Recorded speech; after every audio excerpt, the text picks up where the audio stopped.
Today I'm going to talk about PDOS. PDOS stands for Pre-Departure Orientation Seminar.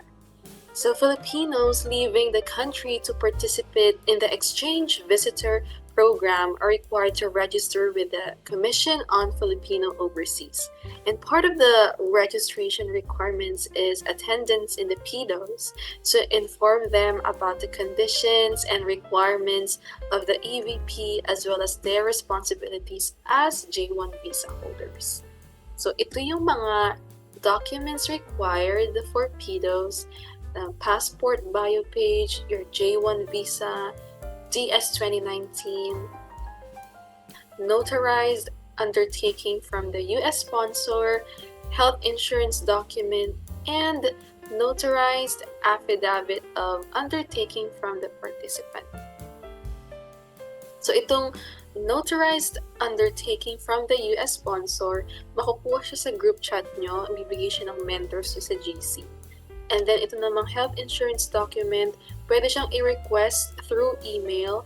Mag-send na kayo ng email sa Health Insurance Benefit Supervisor, which is right now si Tita Beth Martin. Her email is beth.martin@byuh.edu. And then ito namang notarized affidavit of undertaking from the participant. Bibigyan kayo ng template sa GC nyo. Ida-download nyo siya and i-edit nyo. Itong year, 2022 pa to, gagawin nyo current year, and then lagyan nyo yung information, yung name, passport number, etc. And then ipapanotaryo nyo siya. And then you will go to the website. I just usually type J1 PDOS sa Google, and then pwede na itong lumabas. And then just click this J1 registration pre-departure orientation scheme. And then you will be required to create an account and upload all your documents. And then kapag tapos ka na doon, makikita mo to, hooray! And then makaka-receive ka ng email informing you that you have successfully uploaded your registration documents. And then some reminders that their office is open from Monday to Thursday, 7 a.m. to 6 p.m. and wait for 3 working days before you send a follow-up email. Kapag na-evaluate na nila yung mga documents na sinend mo, you will receive another email like this. Yeah, they have evaluated na, and then you have successfully complied with all the requirements. Bibigyan ka nila ng link, and when you click this link, there will be series of videos and questions na sasagutan mo. Masasagutan mo siya if nakinig ka sa video and nasa yung DS 2019 mo kasi nandun yung mga sagot. Then you will pay 30 pesos for your CFO digital certificate. And then, ito na, pwede mo na matanggap ang iyong digital certificate na PDF. Ganito yung itsura niya. That's all for PDOS. And then, we'll talk about the airport requirements naman with my sister.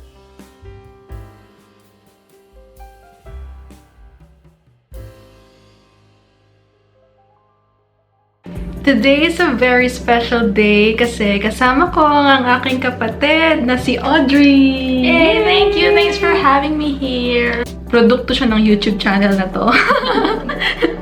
Kasi, yeah, I've been recording yung mga ginawa namin to help my sister and other students who are trying to get here na makarating dito. So, yeah, I'm so happy! Today, we're gonna talk about yung airport requirements, kung ano yung mga process, ano yung mga pinagdaanan niya.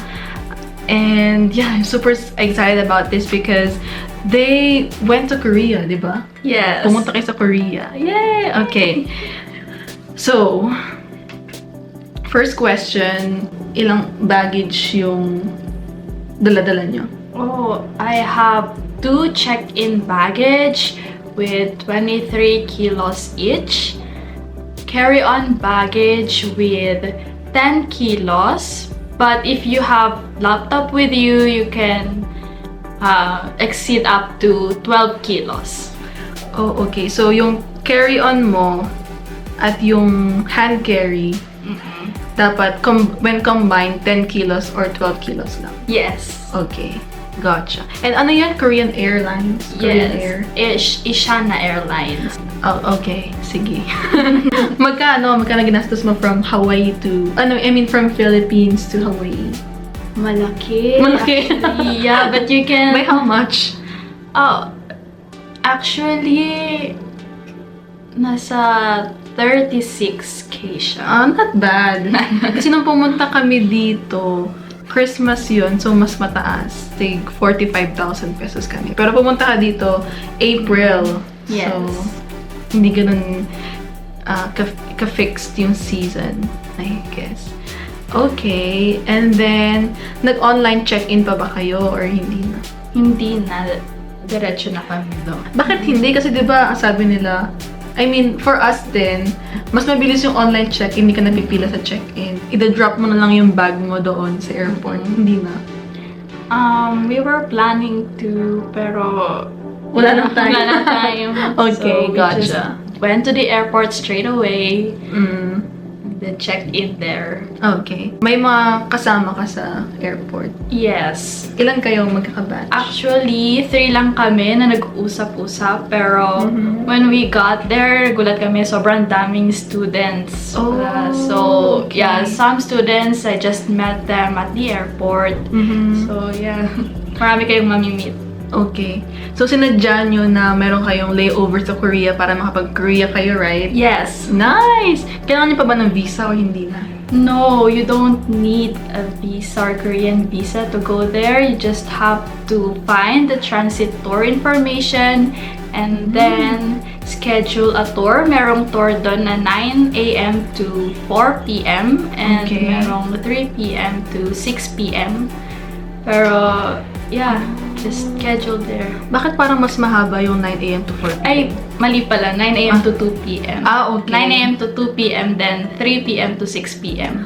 Oh, Yeah. so Sorry. nice. So, pumunta kayo sa Korea. Anong oras kayo nung lumapag kayo sa Korea? 7 a.m. na nun actually. Magsa 7 a.m. when we got there. So we just waited for the employee dun sa transit tour information. Okay. Libre ba yan? Yung libre yung tour? Yes, libre siya. Oh, ang galing naman. Libre siya. So, ano nang requirements? You just have to go there. Just go there kahit Yeah. wala kang dala. And they will give you a card na fill upan mo. Oh, Just okay. be there 30 minutes before the tour starts. Tour starts at 7 a.m. 9 a.m. Oh, 9 Starts at a.m. 9 a.m. Oh, But okay. you have to go there before 9 a.m. Like mga 8:30 a.m. Yes. Okay. And then, narinig ko, ang nangyari daw ay nag-fill up na kayo. Pumayag na yung tour guide na mag-give sa inyo ng tour. Yes. Pero, something happened na hindi kayo nakapag-tour. Anong nangyari? Yeah, because sobrang daming students or mag-tour that time. And you don't have to worry if you're going there early. Kasi they always have space for the walk-in na gustong mag-tour. But the problem is you have to keep a small group. Like how small? In my case, we are 3. So, 3 pumayag Yeah, sila. 3 pumayag sila na, yes, we can go now. But, unfortunately, biglang dumami yung group namin. Kasi dumating yung mga iba niyong kabatch. Yes. Mga ilan na yun? I think mga 9 or 9. something Malaki. like that. Masyadong malaki. Yeah, and dumating yung may schedule talaga ng tour. Oh. So, yeah, they can't accompany us anymore. But there is an option if you can't go sa tour. There is a self-tour. So, sa self-tour, you Yung ginawa can nila. go outside. Yes. Okay, nag-self-tour na lang kayo. Yes. Okay, and then, hindi gumagana yung Google Maps, no? Yes. Anong gamit yung app? Kakao Map. Okay, pina-download sa inyo. Yes, mina-download sa amin. Okay, and then, binigyan kayo ng SIM card Yes. for the data. Yes, it's Okay. also free. The SIM Oh, card. wow, free din. Sana Yes. You just have to go downstairs kasi you have to pass the immigration first before you go Okay. outside. Then after passing the immigration sa first floor, meron dong transitor desk wherein you go there. And then they will give you a SIM card and also a card, a beep card that you will use for public transportation like taxi, or you can go to subway para makamura. Okay. Yes. Ay, free din yung card. Yes, Yung- that's also free. Ano yun? Transportation card? Ano Yeah, tawag mo? beep card. Beep card, okay. Pero yung pag ipagpapaload ka, sariling pera mo yun? Yes, that's your Okay. money. Your own money. Nung paglabas nyo ng airport, Si paano nyo drivers. nalaman yung mga destination na gusto nyo puntahan? Kasi self-tour kayo, di ba? Yeah, we use Google Map to tell them where we're going, but we can't use it for directions. And then, anong tip mo? Kasi di ba sabi mo na yung hindi sila marunong mag-English. Yes. Korean lang. Anong ginawa nyo? We use Google Translate. Every Ah. time we talk to Korean people, we use no. Google Translate to English to Korean, and just click the voice button so Google Translate, and yeah, they will understand you. But you can't understand them because they speak Korean. Pero if you know how to speak Korean, then that's an asset for you. Yeah, for sure. Yeah, and another one, there is a specific area where you will leave your carry-on baggage. You don't have to worry about bringing your baggage outside the airport. So there's an area there where you can just leave your baggage. That's so cool. I wanna go to Korea now. And then, meron ka rin bang tips sa drivers? Kasi, sabi mo na merong driver na mataas yung singil. Alam mo yun, hindi naman dapat, pero, di ko alam. Magkano yung binayad mo sa taxi driver? Oh, Sabi niya nung una, magkano yung sabi niya nung una? the taxi driver said we have to pay 20,000 won. 20,000 won. Yeah, but when we got there, it was already 50,000 won. And the driver asked for more money, which is 5,000 won, so we gave him 55,000 won in total. Grabe naman yun. Parang kinonvert ko yung kanyang 5,000 won is just 200 pesos. Okay, so parang nagpa-tip lang siya ng 200 pesos. That's why I recommend going subway instead of taxi. Pero yung subway yung ginagamit sa beep, yun ba yun? Yeah, but you can also use the card sa taxi. Okay. You Okay. can use the beep sa taxi or sa subway. Yeah. Okay. When we got to the airport to refund our money because we haven't used them all. Pwedeng i-refund? Yes, Oh, it can be nice. refunded. Uh-huh. But there's a payment 500 won. Yeah, but Okay. you will receive the whole 10,000 won if you refund it. So, yun yung nangyari. Yung pang paninira sa Korea yung ginawa natin, imbis na ano. Sige, Pag-usapan naman natin yung napuntahan nyo. Nakita ka ng cherry blossom. Yes! Anong kulay? Pink? Pink. Yes, and but what I love in Korea is that it's so cold. It's like the temperature in Baguio City in the Philippines. Yeah, it's like that. Oh, When you go to wow. Korea, it's so cold. Okay. Ano pa mga napuntahan nyo? Just we went on the streets. Sa streets, syempre. Yeah, Korea streets. Kasi limited lang yung time nyo. And we also went to a park named Freedom Park. Okay. Yeah. Freedom Park, and then And kumain pa then- kayo sa labas?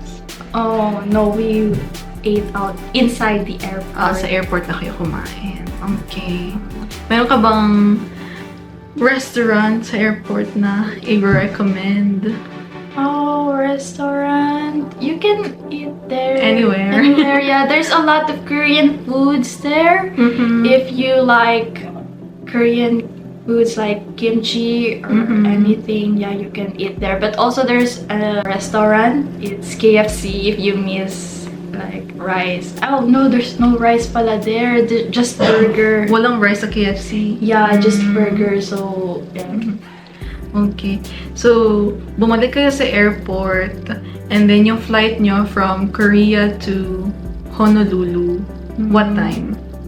That's already 9 p.m. Okay, 9 p.m. ang flight nyo. Delayed ba yung flight nyo? No.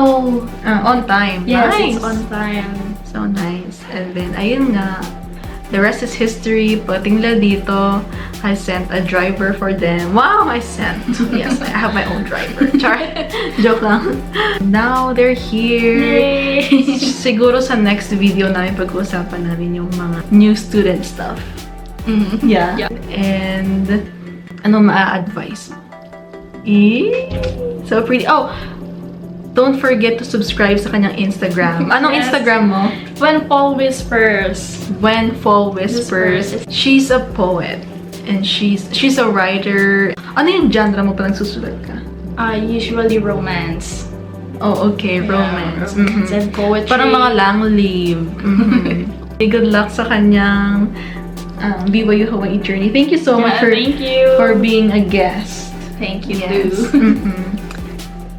Follow nyo siya sa Instagram. Okay. Bye!